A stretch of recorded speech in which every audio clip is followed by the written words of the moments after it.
Hello everyone, welcome back. तो आज हम पढ़ने जा रहे हैं कोएगुलेशन ऑफ ब्लड की क्लॉटिंग मैकेनिज़्म कैसे होता है।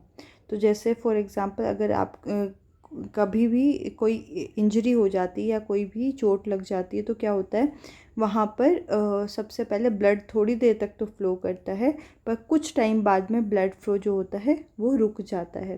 तो वो क्यों रुक जाता है? बिकॉज़ हमारी बॉडी का क्लॉटिंग मैकेनिज़्म जो है वो क्लॉटिंग रेस्पॉन्स है वो एक्टिवेट हो जाता है।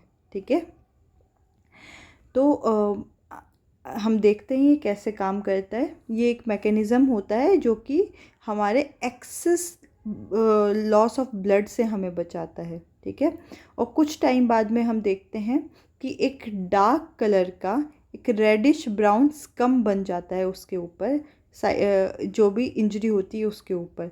वो होता क्या है? वो स्कम वो क्लॉट होता है, क्लॉट या उसे कोएगुलम भी बोलते हैं। वो कोएगुलम बनता है formed mainly of a network of threads called fibrin. वो किसका बना होता है? फिब्रिन का। तो फिब्रिन क्या होते हैं?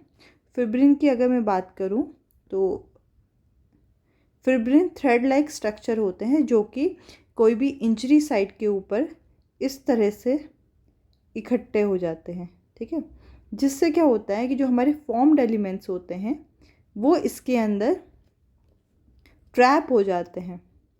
ठीक है, अगर फॉर्म्ड एलिमेंट ट्रैप हो जाएंगे तो क्या होगा? जो flow excess flow of blood है वो नहीं हो पाएगा और हमारा जो एक्सेस लॉस ऑफ ब्लड से भी प्रिवेंशन मिलता है हमें। ठीक है, तो फाइब्रिन जो है वो एक नेटवर्क ऑफ थ्रेड बना रहा है यहाँ पे, जिसके अंदर डेड और डैमेज्ड फॉर्म्ड एलिमेंट्स जो होते हैं वो ट्रैप हो जाते हैं। जो हमारे फिब्रिन है वो कैसे बनता है, तो चलिए इसको एक बार हम देखते हैं कि कैसे ये मैकेनिज़्म होता है। तो स्टार्ट करते हैं हम ट्रॉमा से। ठीक है, तो कोई भी अगर ट्रॉमा या फिर इंजरी हुआ, ठीक है, इस टाइम पे क्या होता है कि प्लेटलेट्स एक्टिवेट हो जाते हैं हमारे ब्लड के अंदर, है ना। प्लेटलेट एक्टिवेट होने के बाद में क्या करेंगे? ये वो फैक्टर्स को सीक्रेट करेंगे जो कि कोएगुलेशन प्रोसेस को स्टार्ट करें। ठीक है, तो बहुत सारे हमारी बॉडी में कोएगुलेशन फैक्टर्स प्रेजेंट होते हैं, उनको प्लेटलेट एक्टिवेट कर देगा। ठीक है, इसके वजह से क्या होगा? एक कैस्केड रिएक्शन शुरू हो जाती है। कैस्केड रिएक्शन यानी कि क्या होता है? Series of linked enzymatic reaction. ठीक है, एक कैस्केड का मतलब होता है कि जैसे कि एक यहाँ पे एक कंपोनेंट था जिसने बी को एक्टिवेट किया, बी सी को एक्टिवेट करेगा, सी डी को एक्टिवेट किया, तो इसको बोलते हैं कैस्केड ऑफ रिएक्शन, कि one is activating another and like that. ठीक है, तो ये हुआ। देन एट लास्ट जो ये है वो क्या करेगा? थ्रोम्बोकाइनेज को एक्टिवेट कर देगा। ठीक है, थ्रोम्बोकाइनेज एक एंजाइम कॉम्प्लेक्स होता है। ठीक है, और इसका काम क्या होता है? इसका काम होता है प्रोथ्रोम्बिन। प्रोथ्रोम्बिन जो हमारा है वो एक इनएक्टिव फॉर्म है। ठीक है, इनएक्टिव फॉर्म होता है, तो थ्रोम्बोकाइनेज एंजाइम क्या करता है? प्रोथ्रोम्बिन को कन्वर्ट कर देता है थ्रोम्बिन में, जो कि एक एक्टिव फॉर्म होता है। ठीक है, ये कन्वर्ट हुआ। देन क्या होगा? जो हमारा थ्रोम्बिन होता है, थ्रोम्बिन का काम क्या होता है? फाइब्रिनोजन जो होता है, जो कि एक इनएक्टिव फॉर्म है, उसको फाइब्रिन में कन्वर्ट करना। ठीक है, तो जैसे ही फाइब्रिन बन गया तो फाइब्रिन का काम क्या होता है कि ये थ्रेड लाइक स्ट्रक्चर वो एक बना लेता है किसी भी इंजरी साइट पे, जो कि ट्रैप कर देंगे फॉर्म्ड एलिमेंट्स को। इस तरह से एक्सेस ब्लड जो लॉस होता है वो प्रिवेंट हो जाता है।